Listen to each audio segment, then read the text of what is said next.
welcome to the India Development Debate right here on ET Now. I'm Supriya Shrinate, and straight on to a story that's been hogging headlines, and we've decided to put it all in perspective.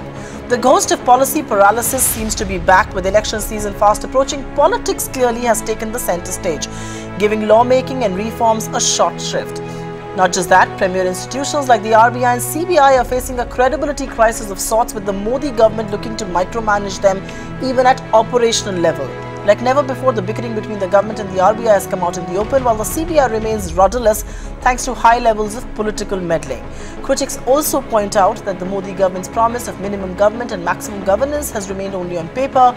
With the Modi government going on the defensive, the pace of reforms has slackened, raising the spectre of a slow growth era ahead. And with elections around the corner, no one is expecting big ticket reforms in the coming month. Looks like the economy is being held hostage to petty politics all over again. Reforms at the risk of petty politics is what we are discussing on the India Development Debate this evening. The larger focus is really on institutional decay, and the questions that we are raising is it only this government that needs to be solely blamed for it, or does the blame actually lie on successive previous governments as well? Let me take this across to an expert panel that's joining us right here. Representing the politicians on the show, Syed Zafar Islam, National Spokesperson of the BJP. Praveen Chakravarti, Chairman of Data Analytics Department of the Congress Party, joins us today. Ghansham Tiwari, National Spokesperson of the SP. R. Jagannathan, Editorial Director, Swaraj Magazine. And Sagarika Ghosh, Consulting Editor, Times of India. And Sagarika, before I go any further in the show, congratulations for completing 27 splendid years in journalism. And that's a big, big congrats coming your way. But let me just begin with you, Jaggi, and I will take this across the table. Suddenly, it looks like for the Modi government, the year before 2019 elections seems to be saddled with firefighting on multiple fronts. An uncomfortable mix of issues like imploding institutions, ally trouble, scam allegations, a combative opposition, economic troubles that haven't ceded. It's ironically very similar to UPA 2's last year in office. The question really is, will you agree with me? Is it not almost circa 2018 looking like circa 2013?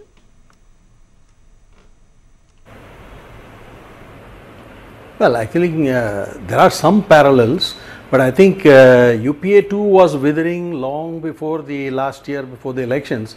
After the Anna agitation started against corruption and the rise of Kejriwal and the BJP starting its own 2G and Colgate scams and all that, the UPA lurch towards bad governance started very early.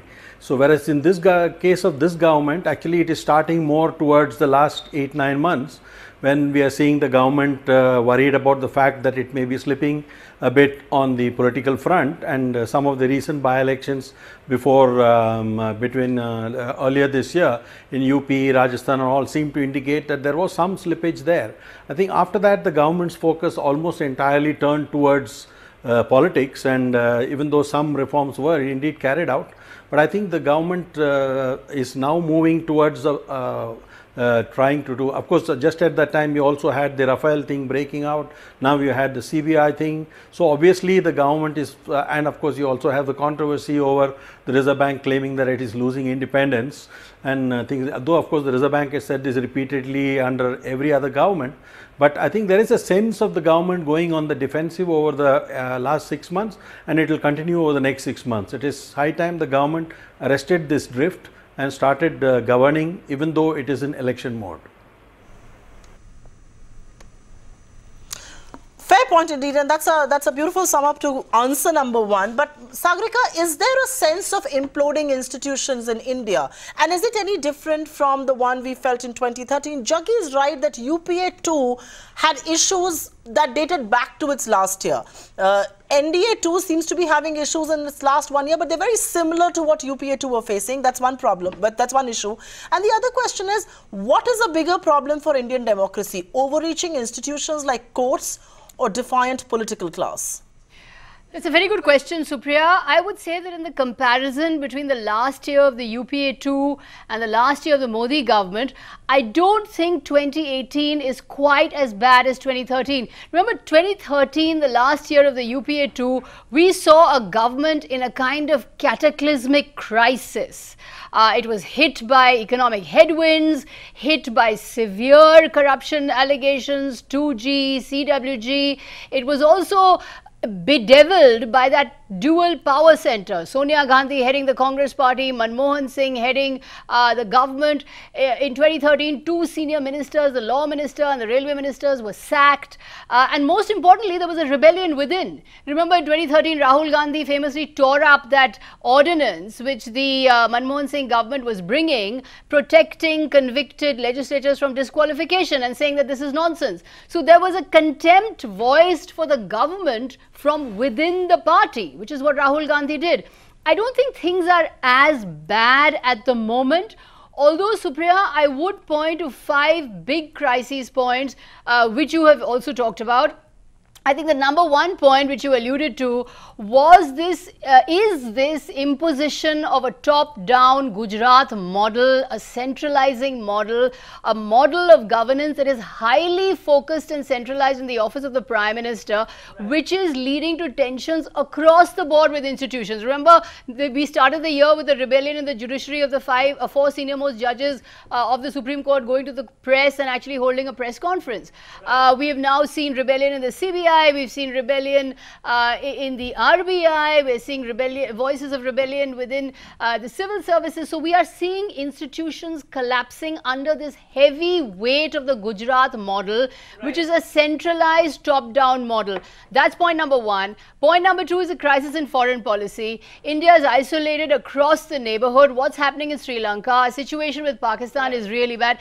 Crisis number three is center-state relations. You know, state-level politicians are feeling marginalized because central bureaucrats are trying to implement central schemes in states. Fourth, we are seeing a kind of a breakdown of relations between allies and BJP, and also the unkept promises, Supriya. I mean, 2 crores jobs per year was Mr. Modi's promise. Where is that promise? Minimum government, maximum governance. We're seeing a government of 70 odd ministers. Where is minimum government here? Sagarika, and last of all, I would say, Supriya, as you know better than me, the economic crisis, this government's fundamental failure in managing the economy. No, those are valid points indeed, and some of the fault lines that you point out are exactly what we want to discuss through the course of the next 50 odd minutes on the show. But Ghanshyam Tiwari, welcome to the show, and I will ask you a question before I go back to you know, the two face-offs, so to say, the BJP and the Congress.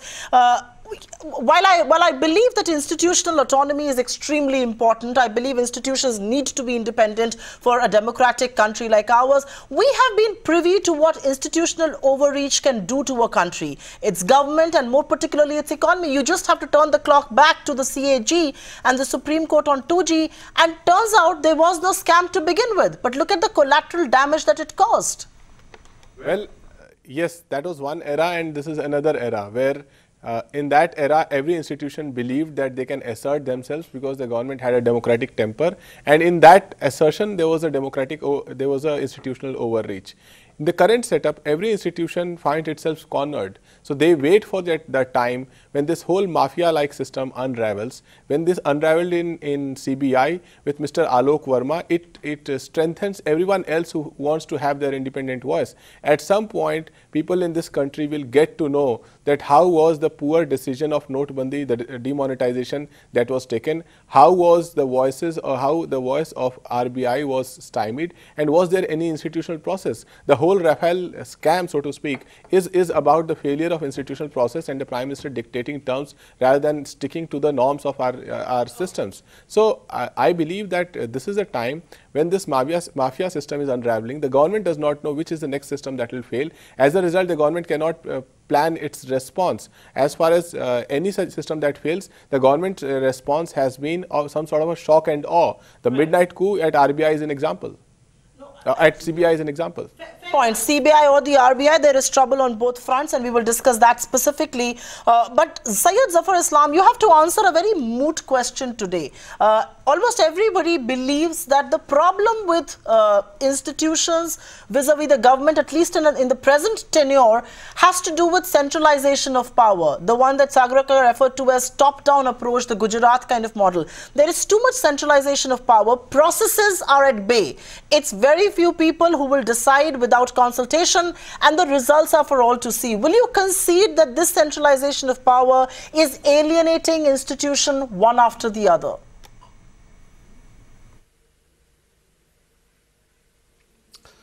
Supriya ji, I completely disagree with you as well as the other panelists who have spoken about, there is a policy paralysis kind of situation, and even though it's not like 2013, but there is still some element of paralysis. But the fact is, let me tell you very candidly, there is a paralysis in opposition parties.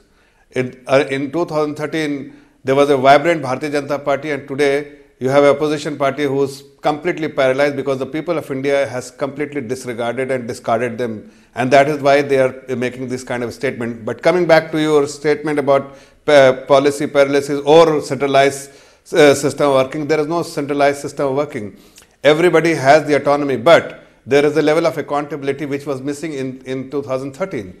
In this government, you cannot and you will not be able to do things and without having been accountable for that. And that is something which is a deviation from the past, and that's why there's a lot of corruption which used to happen in the past. It's not happening. There will be disgruntled elements, there will be people who will be unhappy because they have been used to working in an environment which is fully corrupt environment, system which actually you can maneuver the way you want to maneuver, but today such thing cannot happen because you have politicians across, you can see, they have become overnight rich purely because there is a bureaucracy, there is a political system, there was a complete nexus between them, and what was the priority? Their own interest was always prioritized, and the people's interests have been always compromised, and that is something which we have been able to address, and that's why the Honorable Prime Minister has been able to work, has been able to address this situation, and as a result, there will be some level of Syed Zafar Islam, let me come in. People who will be not satisfied with this. I don't know if every institution that we've referred to on this show, Syed Zafar Islam, I don't know if every institution that we've referred to on this show, beginning from the Supreme Court to the CBI to the RBI to the UGC, I don't know if all of these institutions are filled with disgruntled people who are making noises. I'm not so sure about that, and which is exactly the point of this debate. But while I'm turning up the heat on you, let me turn across to the Congress party as well. And Praveen, it's a pleasure having you. You should make more television appearances. But bulk of the blame, many people believe, rests with the Congress. You've been in power for majority of the years of India's independence. Why don't we have robust institutions? And it is decades of political interference that many people believe has led to what now seems to be an all-round institutional capture.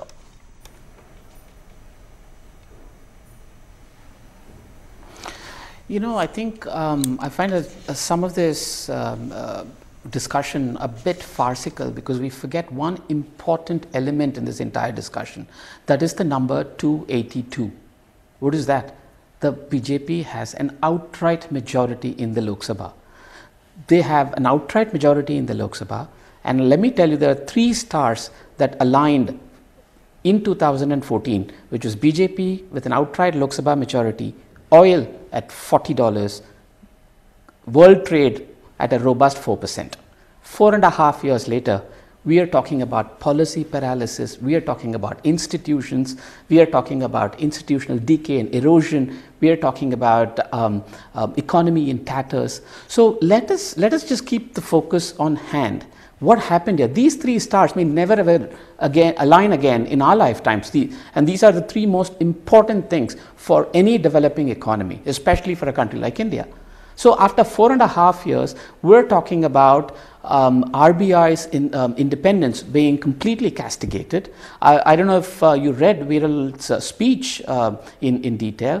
This opening statement is quite stark. He opens with the Argentine example where he says you cannot raid the balance sheet of the RBI. The word used is raid.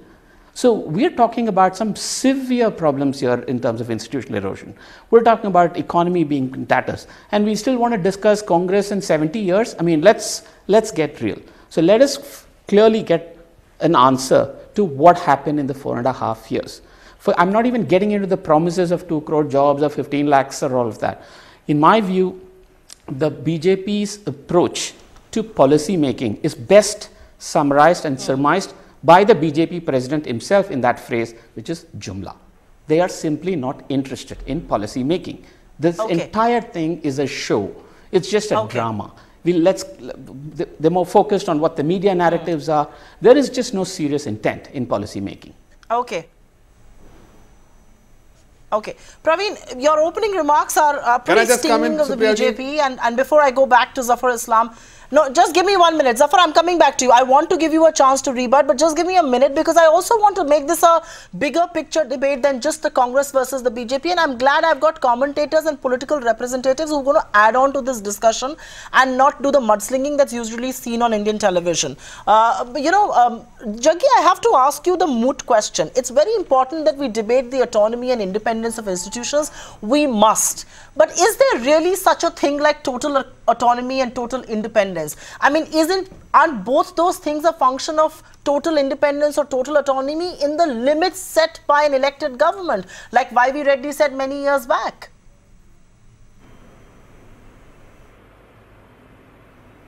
Yeah, look, I think Viral Acharya's speech was simply over the top. It was completely unacceptable that a deputy governor of the Reserve Bank takes the government on so openly, especially when there are so many battles that they have to fight together.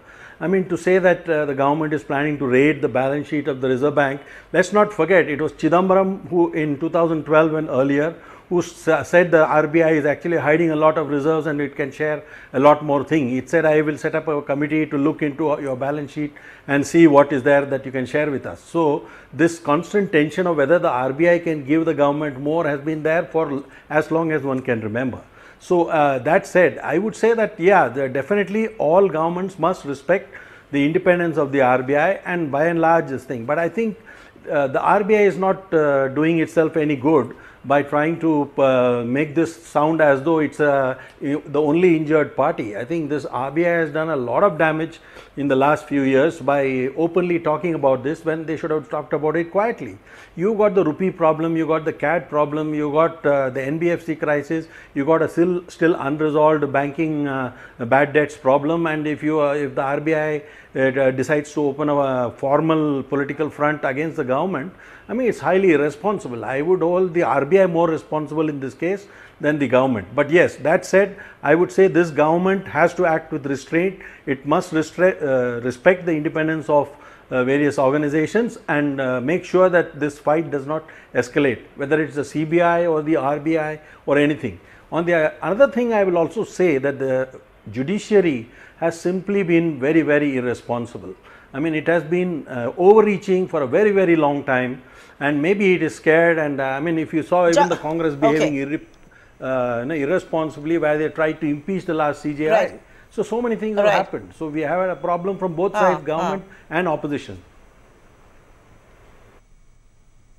No, fair point indeed, and I will touch upon CBI, RBI and Supreme Court in just a bit, just bear with me. But very quickly, Sagarika, the question also is, are we being too unfair as far as elected governments are concerned? I mean, any elected government, after all, faces an electoral test every 5 years. They're either suitably rewarded or brutally punished. Unlike regulators, where the big question is, forget about their autonomy, the big question also is their accountability.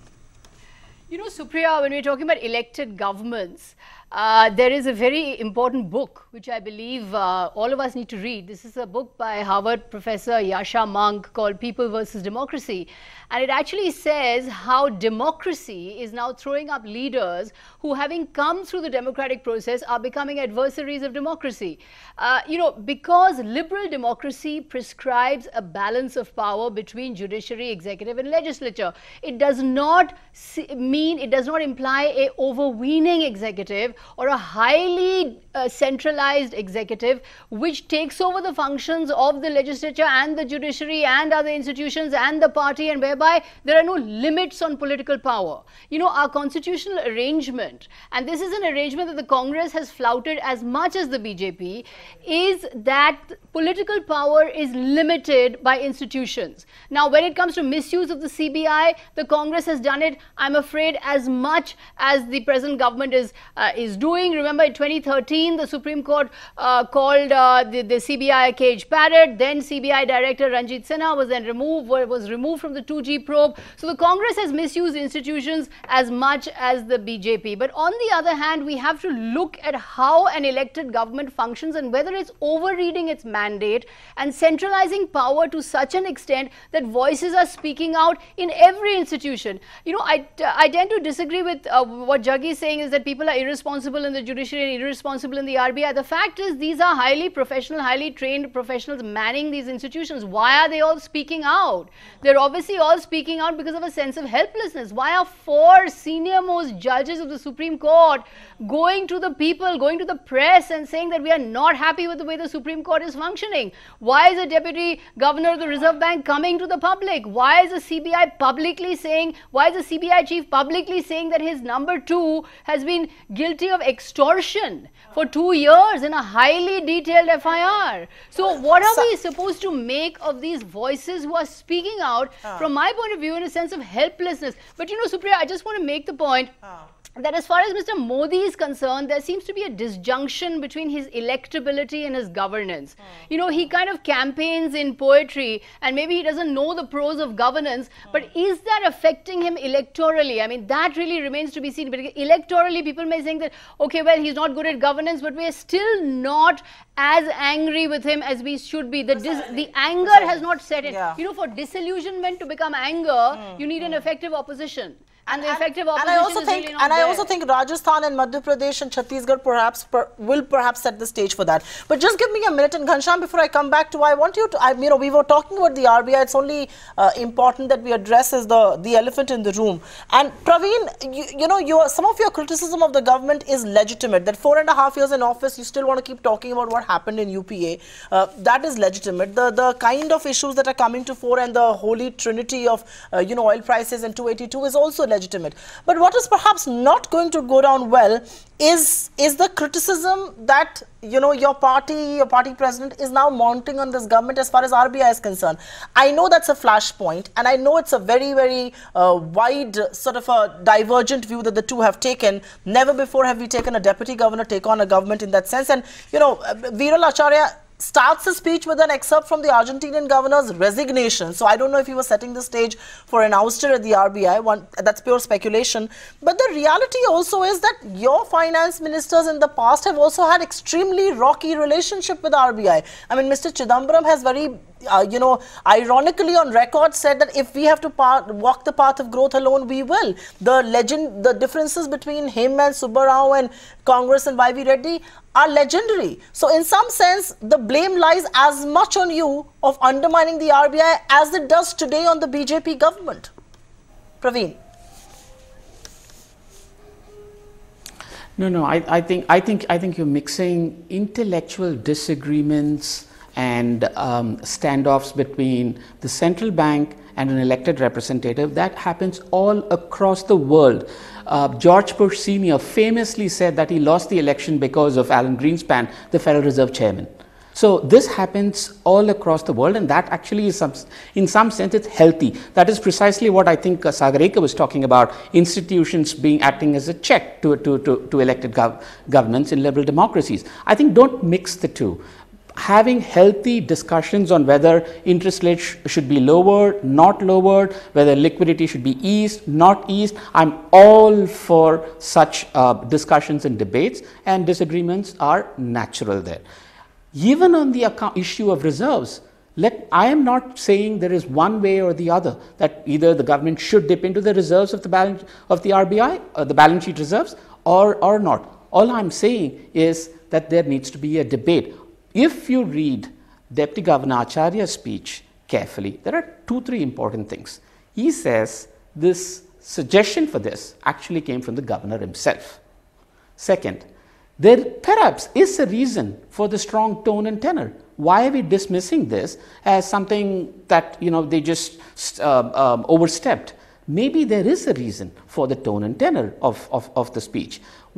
If you actually read the speech and the tone behind it very carefully, it is clear that this is not mere intellectual disagreement. This is about raiding, in his own words, the reserves of the RBI balance sheet. That is entirely different from saying, should the RBI increase its dividend to the central government? And by all means, let's have a debate about that. So let's not mix the two. And to your point about the standoff between Mr. Chidambaram and Subbarao, that was very healthy. And when Governor Subbarao's book was released, it actually has a glowing tribute from Mr. Chidambaram himself, if you actually look at the book. So that is the spirit of disagreement that we should live in a liberal democracy like ours. Okay, so you'd like to differentiate as an intellectual disagreement between an elected government and a central bank. But I wonder what Syed Zafar Islam has to say. And Zafar, you've been a career banker yourself. The RBI has alleged that the government is undermining its autonomy, its independence. The choice of words is extremely strong. It goes on to say it's the markets that pay a price for a tug of war as far as macroeconomic management is concerned between RBI and government. It has raised some very legitimate concerns. You know, there are three big concerns that have been raised. One is on supervision of public sector banks, the second is on raiding of reserves, and the third is on a separate payments regulator. On all these fronts, there are counter arguments to be made. If you are going to blame the RBI for the NPA mess, then you better give them better supervision as well. If you are going to, you know, use their reserves to bridge your fiscal deficit, they have every reason to raise a hue and cry. And if RBI is the central banker, the monetary authority, why do you want to have a separate payments regulator? The question really, Zafar, is why are you on war with your own central bank? I mean, isn't there enough and more that you have to handle in New Delhi with the CBI than to open one war front with the RBI?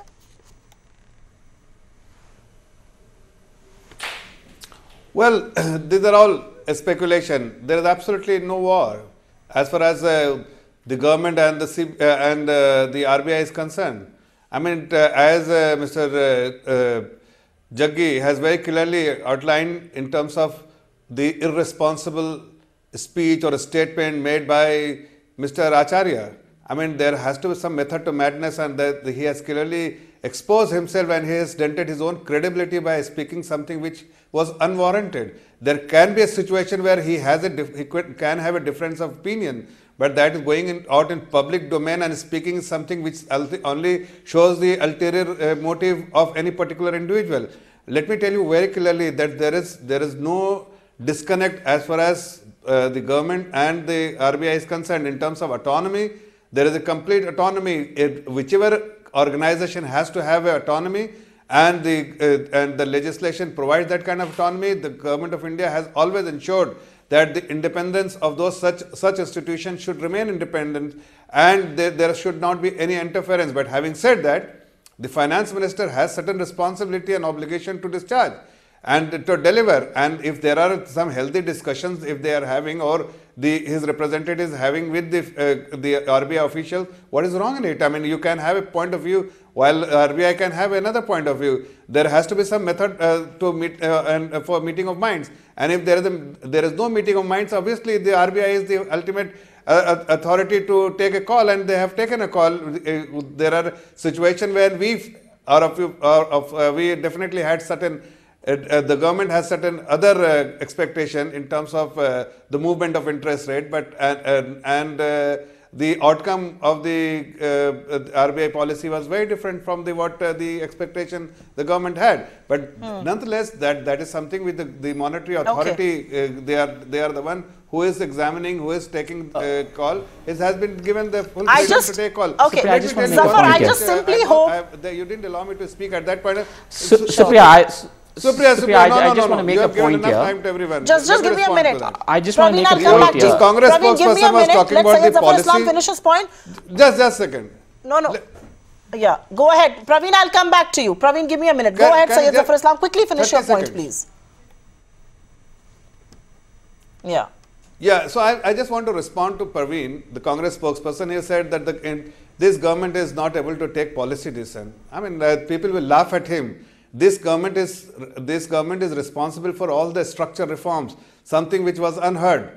And the whole world has given credit to this government that they have the ability, they have the political will, they are the government who wants to do good for the country and willing to take risk and take some policy decision which is in the long run the interest of the country, and they have been able to take such decision. Zafar, and such structural reforms was possible only because the policy has been taken Zafar, by the government. This government. You made your point. This is a decisive government according to you. Okay. Zafar, I'm sorry, I will have to ask you to keep quiet. Praveen, go ahead, make a quick rebuttal, and I will have to take a break after that. Praveen? Supriya, my point is, I mean, the real elephant in the room as far as the RBI independence issue is concerned is actually demonetization. And why are we not addressing that head on? 2 years ago, that was a direct assault on the institution of the RBI. And 2 years later, we're surprised at this perceived attack on RBI as articulated by the Deputy Governor. Imagine the new Governor is a month old, and there's just been a complete direct attack on the RBI's currency management function. And he's got that in the back of his mind. So I think we must confront what's the real elephant in the room here as far as RBI independence is concerned. The attack on the institution started on November 8th, 2016. Let's not forget that. But Praveen, the simple argument to that can also be that the RBI was far too pliable to be attacked then, and today they are putting up this colossal, bravado saying we will take on the government. They were very pliable and they have to be blamed as well. But I think Jaggi wants to make a quick point, and after that point I will have to take a quick breather. Jaggi, you want to come in on the RBI point? Yeah. So, simple thing, I think when it comes to a decision like demonetization, it is essentially an executive decision. It is not the decision of the monetary authority. The monetary authority might be consulted, but the decision is an executive decision. It cannot be a monetary decision. The Reserve Bank has no business to decide on demonetization. It can of course suggest various things, but it had no business to actually say that it will not implement demonetization when the government of the day has said that this is what we are going to do. You can dispute and say that it was the wrong decision. That is different. But the RBI had no business to do it. Right. There is no jargon here. They could have either said, no, Jaggi, they could have either said this is a wrong decision, or they could have been better prepared, and they should have said we need more time to be prepared. Ghanshyam, you want to make a quick point? 30 if after seconds. 2 years, they could have been somebody as consulted respected and as senior as managers. Jaggi is saying, is answering this in a speculative manner, it means that the government has not done its job. Even Jaggi does not know whether the government took the decision or RBI took the decision, and that is the fracture point. This is not a demonetization debate. This is also not just an RBI debate. We still have to discuss Supreme Court and CBI and talk to you about vote base versus criticizing the apex court. In just a minute from now, back in a moment, a quick breather here on the India development debate.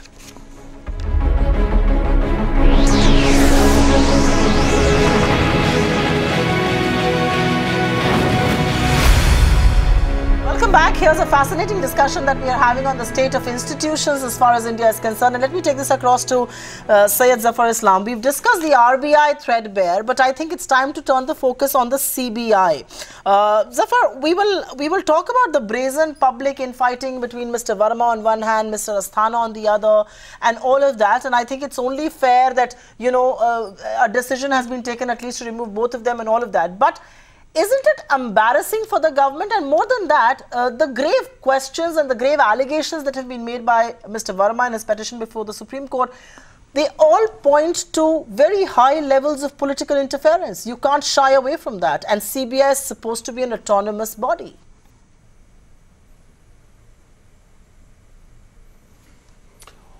Supriya, first of all, the matter is in the Supreme Court. It is being investigated, and the truth will come out. But let me tell you very clearly, what the government will do. It has to discharge its responsibility. Government cannot shy away from that. If two officers are making allegation against each other, these are two senior officials, number one and number two, making allegation against each other, in such circumstances, what the government will do? Tell me, I'm asking everyone, every sensible person, the government will do only what has been done by the government, to ask them to go on leave. Let third person take the charge and let the matter be investigated by the competent authority. And the Supreme Court has said the competent authority, besides CVC, they have also put another ex-Supreme Court judge to monitor the investigation process. So you should be happy that the government has taken the right call, which has been upheld by the Honorable Supreme Court, has been the action taken by the government has been endorsed by the Supreme Court. Syed Zafar Islam, please let me come in. And whatever the government has not Zafar, my interfering in question terms is of that I'm very investigation. happy that the government has taken this call. No, give me a minute. we can't outshout each other on this show, Zafar. I am very happy that the government has taken this decision. What I'm unhappy is that why did matters come to this point? Why was it not nipped in the bud? Why was Mr. Asthana brought in as special director, especially when there was a case pending against him? Why was Mr. Verma's objection not taken into note? So there are many questions. I'm very happy that the decision has been taken, but I'm equally unhappy with all that led to this decision. But there is an equal uncomfortable question for you, Praveen, as far as the CBI is concerned. Can the Congress party absolve itself of not interfering with agencies like CBI? I mean, you and I both know, and so does everybody on this panel, that CBI has been asked to go slow and turn up the heat against political rivals when it's convenient. I mean, agencies like CBI are autonomous perhaps just on paper and not in practice, and which is why perhaps while the Modi government faces allegations of interference, it was the same Supreme Court that denounced the CBI as a caged parrot in his master's voice during UPA 2.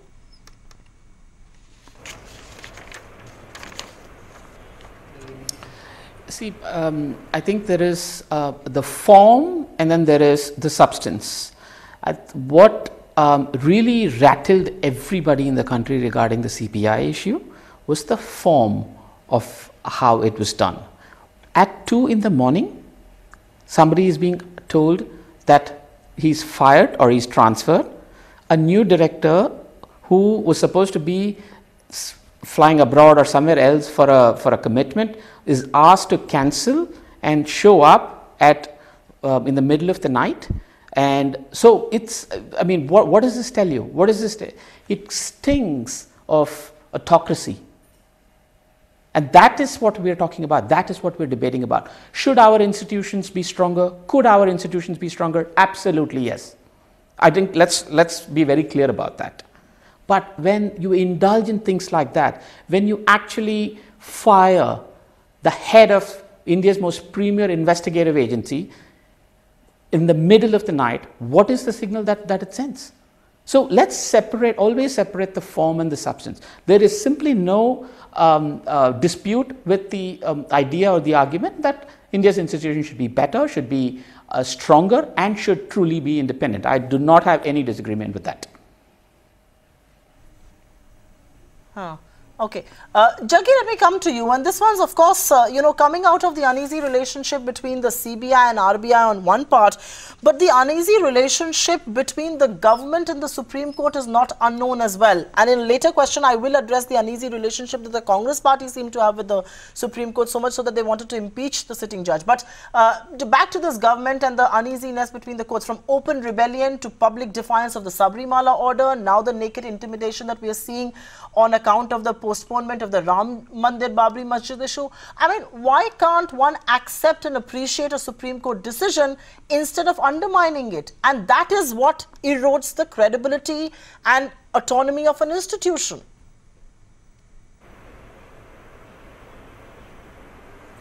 Yeah, I mean, I agree with part of the statement. I think the problem is the hostility between the government and the Supreme Court surfaced when the Supreme Court, in my view, rather unfairly rejected the National Judicial Appointments Commission, which was unanimously passed by Parliament and by 16 state assemblies. So basically, the judiciary, which is an interested party in this, decided to just rubbish constitutional amendment, and it was behaved in a very partisan manner. So that is where the seed of the discord between the government and the judiciary was sown. And as far as the later thing is concerned, the problem is both political parties, whether it's the BJP or Congress, have been hostile to judicial decisions that went against them. So when Deepak Mishra and the Supreme Court decided that the Loya case will not be handled in a certain way, then the Congress wanted to impeach him. And similarly, when the Ram Mandir decision goes the other way, or Sabarimala goes the other way, then the BJP is unhappy. So neither political party has actually accepted Supreme Court decisions in the right spirit. And that is where the institutional problem comes. But I think the seeds are actually can be traced back to 2014 and 2015, when a constitutionally valid amendment was summarily rejected by the Supreme Court. And for this, you should thank the one judge who was also a dissenting judge, that is J. Chalameshwar, who clearly pointed out that there is nothing wrong with the NJAC. So I think that's where the problem is. I think the Supreme Court cannot be the only organization in the world which appoints itself. It is against all principles of accountability. That needs to change. Once that changes, I think hopefully the institution will actually redeem itself. So both the political parties and the court itself have been diminishing their institutional autonomy. Just give me a minute, because I want to go across to Ghanshyam Tiwari. And Ghanshyam, I think I agree with a part of Jaggi's argument that, you know, it's when it suits politicians, it's all right to overturn a Supreme Court judgment. And when it does not, it's very easy to criticize the other side which wants to defy it. I mean, are we running the risk that every time we criticize a Supreme Court order, we are held in defiance of the apex court? I mean, the same government also overturned a SC/ST Act, reservations accepted, put in there. You know, no eyebrows was raised there. The Shah Banu case, for instance, and I think Praveen has a question to answer there.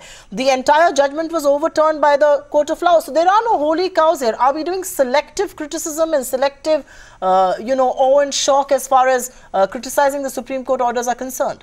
Well, there would be a dynamic tension between institutions created by Constitution, and I think that those dynamic tensions are welcome. Where BJP sets a different tone is that in BJP there is RSS that thinks itself as the voice of the God, then there is Mr. Modi that thinks himself as the God, and then there is Mr. Amit Shah who thinks himself as the messenger of the God, and everybody else, be it an institution or individual or media, is a mere mortal.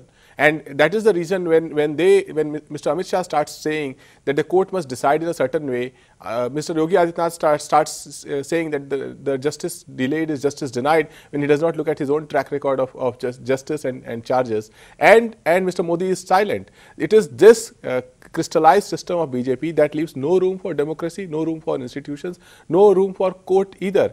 They want courts to further their political story, and when that political story is not furthered, you will see an Amit Shah going to Sabrimala or to Kerala a month after the judgment. You will see a Yogi Adityanath going to Kerala and start speaking about love jihad. All these things are manifestations of this god-like institution that BJP believes that it itself and its leaders are.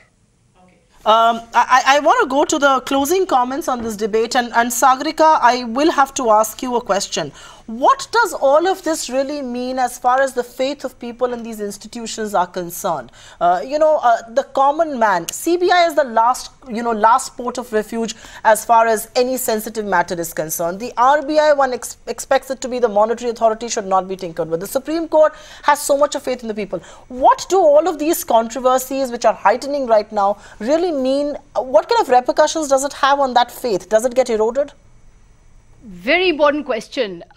What does this do to the relationship between the civilian, between the individual and the institutions that govern his life? The fact is, Supriya, the premise of liberal democracy, as I keep saying, is limited political power. Is power checked by robust institutions, power checked by individual freedom, power checked by the liberties of the individual. Politicians of all hues, whether it's the Indira Gandhi version of the Congress, which actually wrote the playbook of taking over institutions, or whether it's the maximalist government of Mr. Narendra Modi, these all believe in maximizing political power, capture of institutions, taking over institutions, and increasing the power of what I call the big state or the big government. And the big state is a fundamental danger to the freedom of individuals and a fundamental danger to liberal democracy, because it poses a severe threat to democracy from within. This is elected authoritarianism. This is authoritarian leaders who have come up through the political process and who are using democracy to destroy democracy. So it's extremely important that institutions remain autonomous and robust, and which is why I think it's extremely important that these voices from within institutions are being aired in public.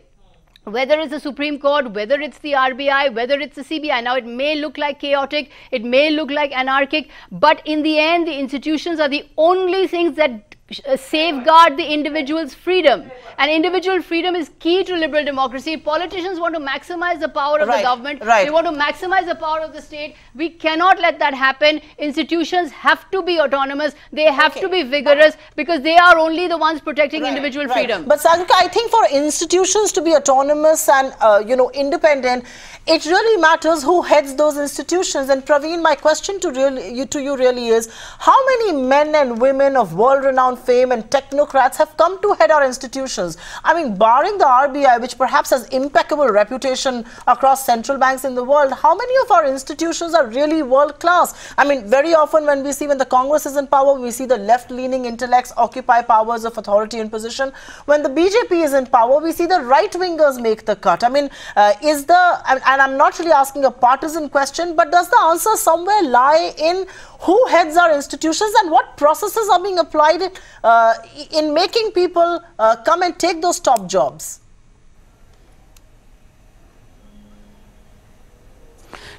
You know, I think we must stop devolving everything into some left versus right or Congress versus BJP type discussions, especially when we are talking about serious issues such as institutions and institutional erosion. Now, to your specific question about where are our institutions world class, if that is your specific question, I think there were India's institutions pre-2014, there are India's institutions post-2014. I think one could argue Election Commission, the RBI, even SEBI, lots of institutions were world class. I mean, are world class. They certainly were.